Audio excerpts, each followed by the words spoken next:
सदर अली वकार, ये बात मुसल्लिम है कि कौमों की तरक्की का राज गुटखा, मावा,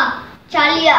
सिगरेट, अफीम और शराब में नहीं बल्कि फकत कलम और कलम में पिना है। अली वकार, आज जब मैं घर से निकलता हूँ तो क्या देखता हूँ कि खिचड़े के ढेर में पड़े मुस्तकबिल के मेहमान की जबू वाली गलियों में पड़े कुछ चिकित्सा नौजवानों के बोसीदा लिबास में नातवां जिस्म और अस्पताल में मंशियात का आदि मुंह फेफड़ों के कैंसर का शिकार मुंतजर अजल की हालत सौदागरों गाहिक के जरे हलाल को चीख कर ये बात बावर करवा रही है, मंशियात एक ज़हरे कातिल। अली वकार, मंशियात एक ज़हरे कातिल। अली वकार, उस देश का मुस्तकबिल यकीनन से आए जब